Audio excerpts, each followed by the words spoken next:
So the next question we look at says here, AB is a diameter of circle with center O, and the chord CD actually is perpendicular to the diameter. All right, remember diameter is a special chord.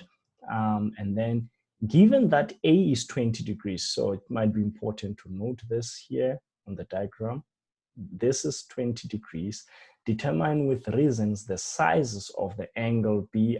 So you've got to find angle B. You've got to find angle, B is already there. Okay, B, and then BCD, this angle, in other words, that's angle BCD.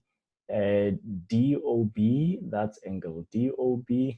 And finally, angle D. So we've got to find those angles, right? And of course, you might panic and say, oh, but I don't have enough information. Well, like you actually have more than enough. So let's go for this. First of all, the fact that we have a diameter, it means we're going to have what? 90 degrees. Remember, angle in a semicircle. So that angle there is actually 90 degrees. So that's what I'm going to start with. I'm going to start by saying, well, angle C, or if you like, you may say angle A, not B, angle AC, all right? Angle ACB is 90 degrees. Why? It's an angle in a semicircle. Remember, that is the theorem that we learned. That's my first statement, and that's my first reason. So now I know I can use the sum of angles in a triangle. So this angle B here is actually going to be 90 minus 20. So therefore, angle B is equal to 90 minus 20, which is what? 70 degrees. And the reason is angles of a triangle. We know that angles of a triangle add up to 90 degrees, all right?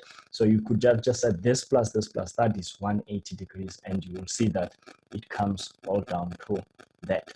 Now, done with angle B, what else is left? Angle BCD. In other words, now, this small angle here, okay, we know that one is 90. So, well, obviously we have found this to be 70, right? So 90 minus 70 is 20. So that angle is actually equal to angle A. So angle BCD is actually 20 degrees. Again, angles of a triangle, all right? That is how we looked at it. And yes, and that's the conclusion we're going to draw. Interestingly, it is equal to angle A, and that may suggest something that actually, if we were to draw a chord here, then this chord is actually will be equal to that chord. That's what it suggests. Because well, you will not understand for now, but you'll get it later when we study angles in a segment, all right, or angles subtended by the same chord or arc. Now, another thing that we have actually already established, so I might as well talk about it, is that the angle at the center is twice the angle at the circumference. So we can see that this arc here, arc DB, this arc here subtends angle O, right? But also subtends angle BCD.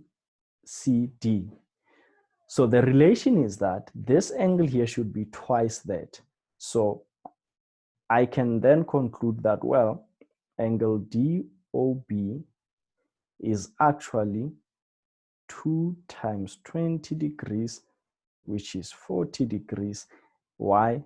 Angle at the center is twice angle at circumference. That's my reason, right? So I know this angle should be 40, should be twice that angle.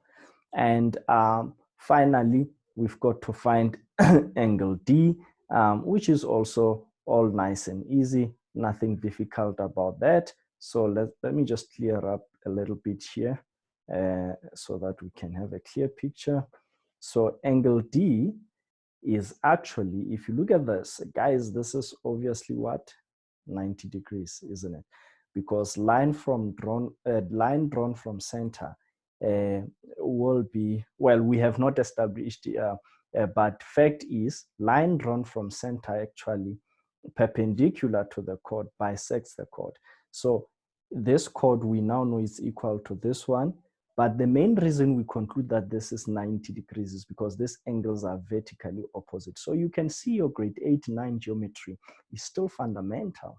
As a matter of fact, that's what we are using, except for the fact that we are now looking at it from the view of what? Circles. Okay, that's just what Euclidean geometry is, as I indicated in the introduction. Now, so that's 90. We know this is 40. So 90 minus 40 is 50. That should be 50. So angle D is actually 90 minus 40 degrees. So maybe it might be wise to be very thorough and say, well, that point is not there actually. So it's actually immaterial. Another way to look at it is to look at this. This is 90. So it's an exterior angle of a triangle. So those two actually give you that. So you see, you can see there's just many ways to look at these things. And really, as long as you are making sense, okay, your answer is okay, is really fine, okay? So it is not about writing the same answer as Mr. G or someone else. It is about writing answers that make sense. Geometry, guys, is all about communication. You are communicating to the reader, to that examiner who will be marking your script. You are communicating to them what you see, all right? So it is important that as you communicate what you see, you do so with clarity, because they may not see things the same way you see them.